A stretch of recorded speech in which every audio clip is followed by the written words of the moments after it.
Okay, so we're back. I just got those bolts out over there. So this should now release this bit of the bike.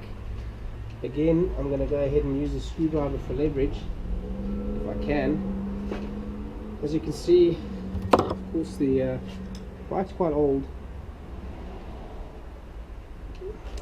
1984, my year model. Oh, there we go. There's still some screws left by the looks of it on this side that go through into the engine. So there they are. I'm going to go ahead and try and release these over here. It looks like these are the ones that are actually holding this bit in. I'll just take that out. I'll be right back again. Alright guys, so I'm still busy going over here on the motor. So I'm trying to get this off over here. But I went and did a little bit of research. It looks like I need to get this nut inside over here off.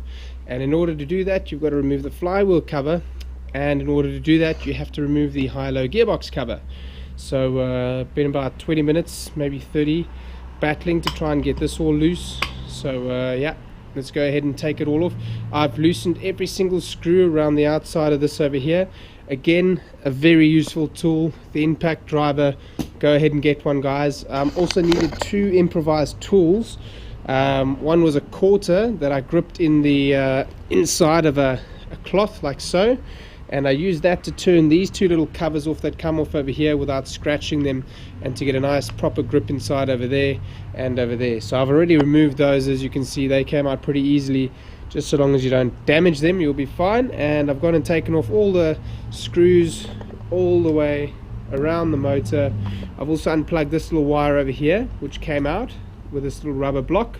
There we go. And then I've had to remove this cover over here. So let me get all that off and then let's carry on. So we're carrying on, guys. It seems the more I'm trying to get into the bike, the more things are trying to stop me. Here's the little high-low setting that we were working on the bike over here, and you'll see in over here, that's where the little pin fits in. It's this one over here. You see it's got a little marker on it over there. There it is. Righto.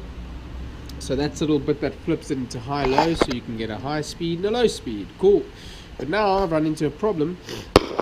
This little bolt over here has something inside of it. I don't know if you can see it there. See if we can get some light on it. This little bad boy over here, I don't know if I need to take this off or whatever the case is, but it does seem to have the engine cover, I mean the flywheel cover, it's stuck on there.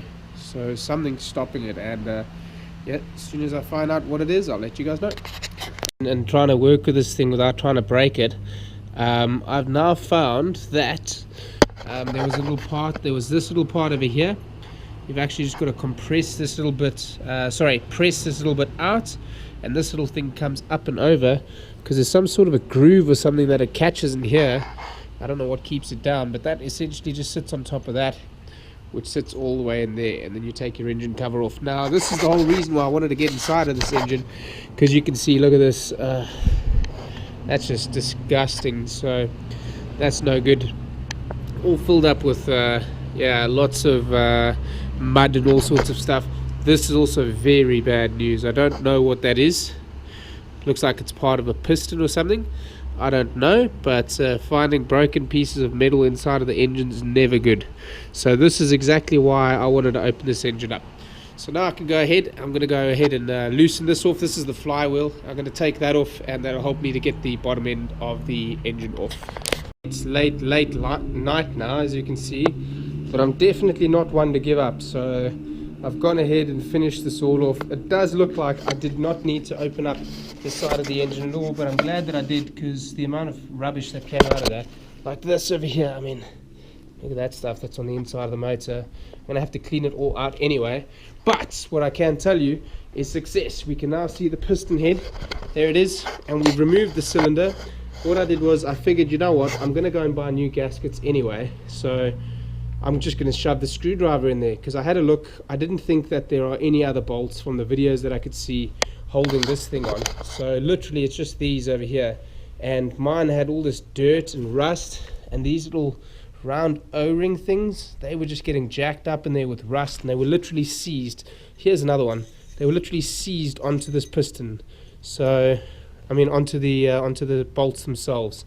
So the good news is my piston looks good.